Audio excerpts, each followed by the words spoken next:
Hi, this is Tamor from CVG, and I've been playing through a preview build of Sleeping Dogs, and I thought I'd just give you some quick impressions of it. So for those not familiar, Sleeping Dogs it's had a rough development cycle. It started off as an new IP called Black Lotus at Activision, but as we all know these days, starting a new IP to publish is essentially the equivalent of setting a big pile of money on fire. So Activision attached the true crime name to it.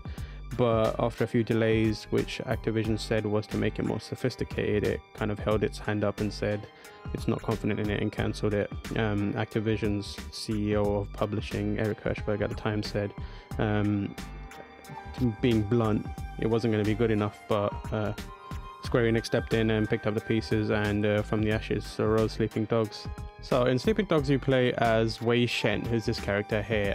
He's kind of like an undercover cop. He was born in Hong Kong, and then his sister got into some trouble with the local Triads, and his mom moved him out to San Francisco, but he's always kind of held a grudge. He's a really interesting character from what I played so far, because he's a cop, but he's clearly got grudges against the Hong Kong, scene, the gangster scene, and kind of like trying to battle against doing the right thing with getting revenge because his sister died, and apparently they are responsible in some way. Sleeping Dogs is a very combat heavy game, and as you can probably tell, it's very similar to Batman, but obviously Wei Shen's brand of kung fu isn't like a bat fu or anything, so you got to be really precise with your timing for counters. But the quirk in the game is this environmental attacks.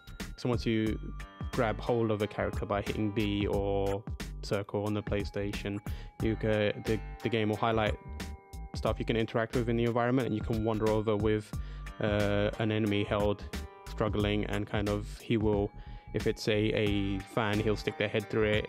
How you're seeing the counter system in the game, if you get grabbed by an enemy, the game quickly switches to a kind of quick time event thing, so you can counter your way out of a enemy grab, and then get up and deliver a beatdown. Here you see one of the environmental kills where Wei grabs hold of a character and just kind of shoves his head into a fish tank.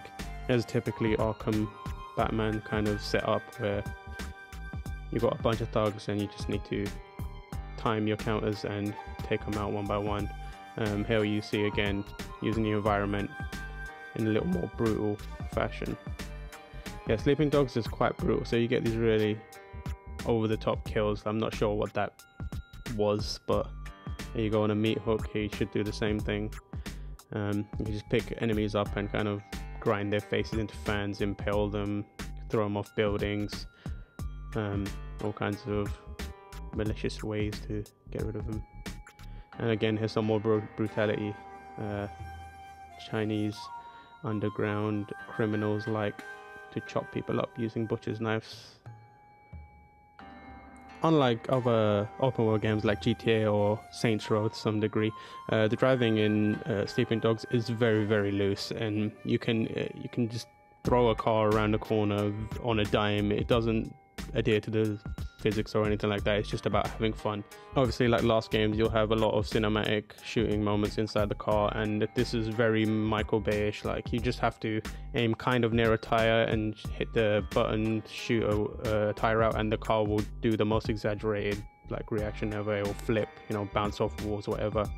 United Front is made up of some of the former Scarface development teams, so obviously you can see here you've got the shakedown mechanic from Scarface, where you're expected to go around to various businesses that you are giving protection to, and collect money.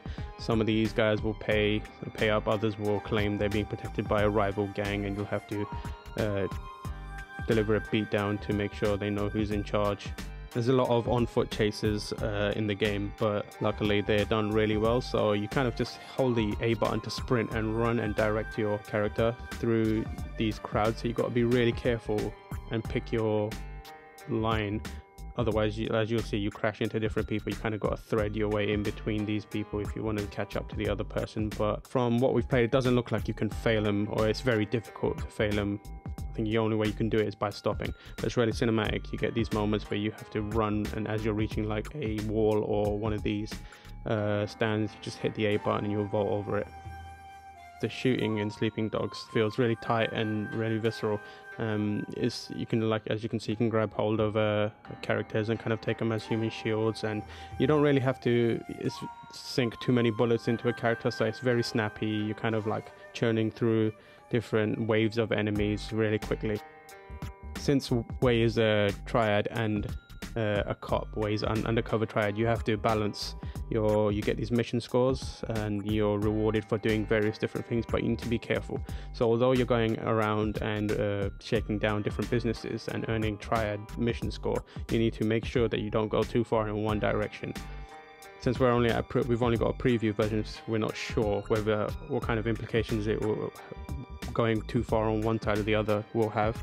With any luck, it might affect the way the two sides see you. So if you're too much on the triad side, the cops might be a little more suspicious of you, and if you're too far on the cops side, the triads might think that you're clock onto you. So that's Sleeping Dogs. It's out on August 17th, but we'll have more videos in the lead up to release, so keep your eye on CVG.